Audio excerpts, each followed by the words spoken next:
Well, let me tell you what. God bless Texas. Can y'all say it with me? God bless Texas.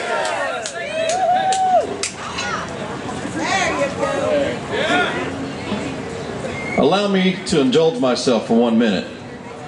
I honor the Texas flag. I pledge allegiance to thee, Texas, one state, under God, one and indivisible nation. Hoorah!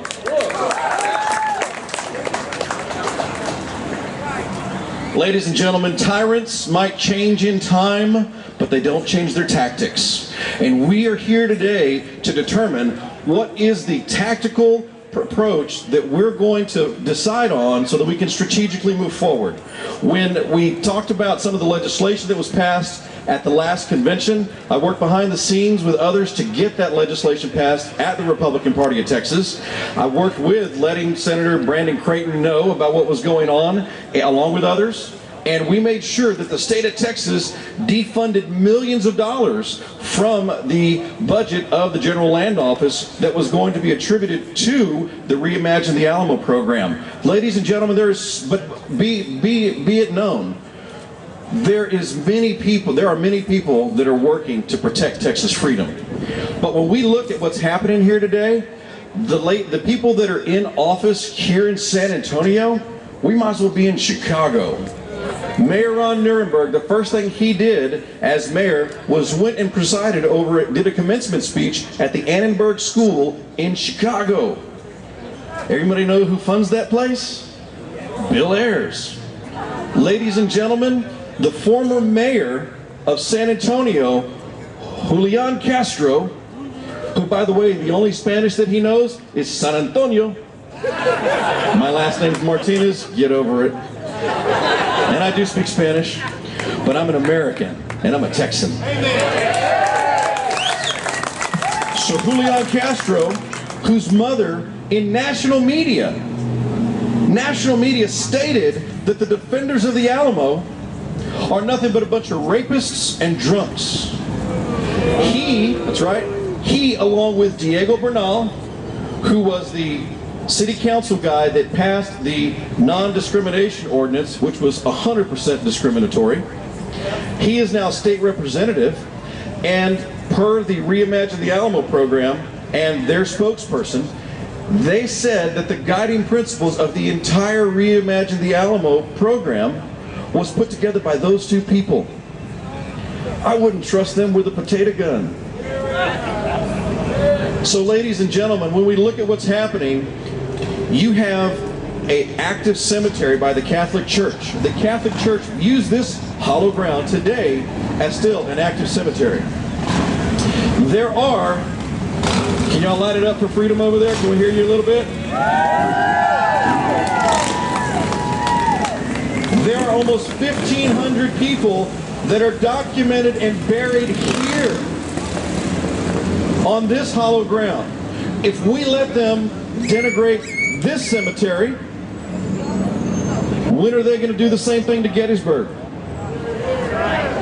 Where both sides of our founding, of our country died and spilled their blood in the mud.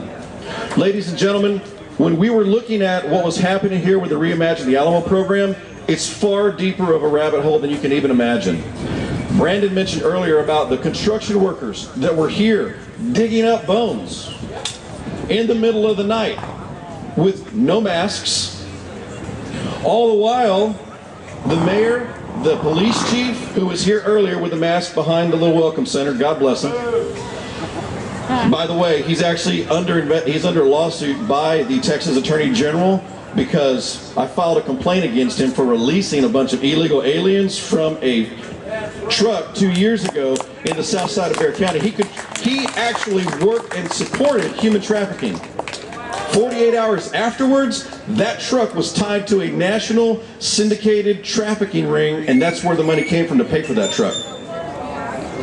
But with the Alamo, these individuals, they're coming to do more than just reimagine the Alamo. They're coming here to steal our future. They don't want our children to know about what took place here. There was an unsanctioned dig that took place 125 yards over my left shoulder. I'm not going to say the name, but that building over there. And while they were digging, they found skulls, they found cannonballs, and they shut it down immediately because we know that the Obama EPA would have said, hey, you got to get rid of that place. So ladies and gentlemen, we know that as we move forward, there are several things that we have to do. Number one, we have to hold our elected officials accountable. We have to hold all enemies, foreign and domestic, accountable. You think it's an accident that China did what they did? Come on, ladies and gentlemen, y'all are better than that.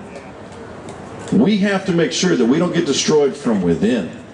And as we move forward, this next election cycle, as we move forward in July, runoffs are going to be in July. The election's going to be in November.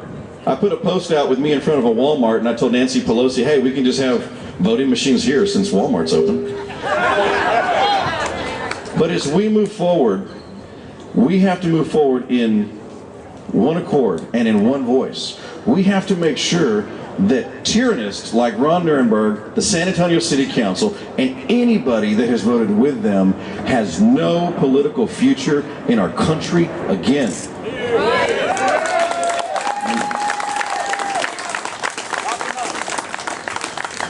In closing, I want to tell you one thing, two things. One, did you know we had somebody here that was handing out a treasonous document? There's a nice man in a cowboy hat that's passing out Bibles.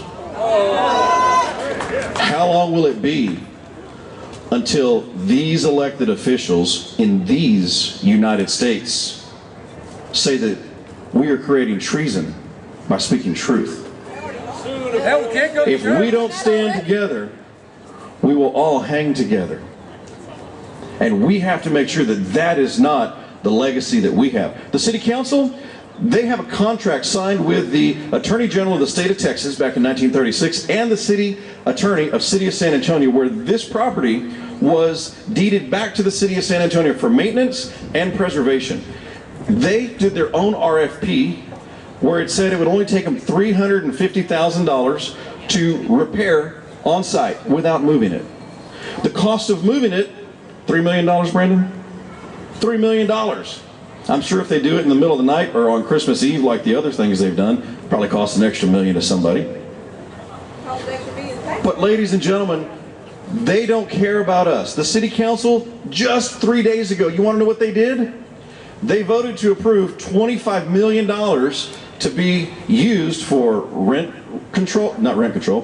relief and business relief.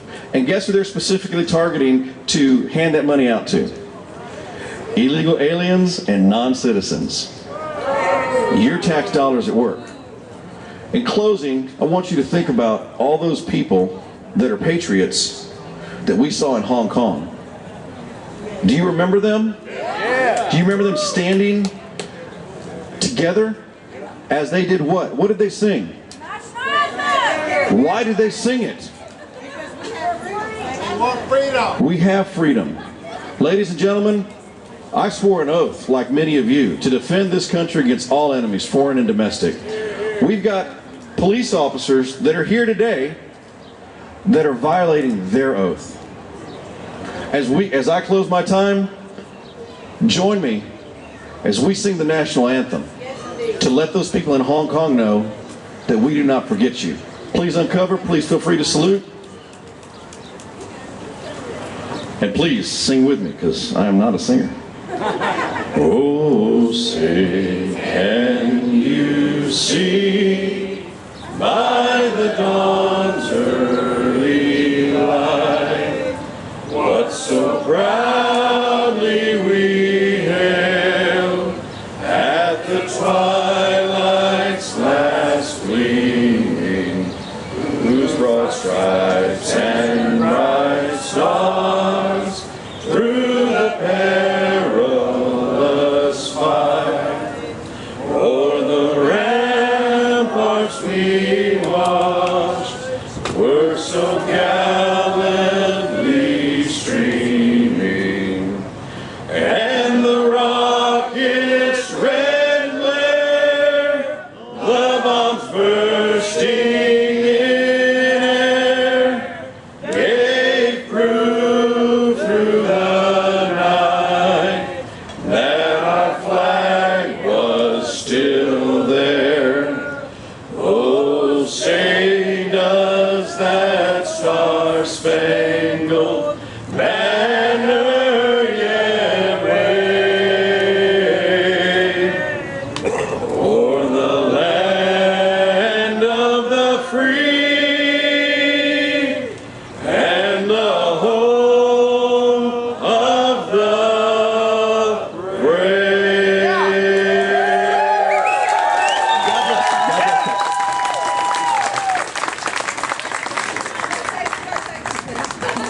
Thank you very much, Weston.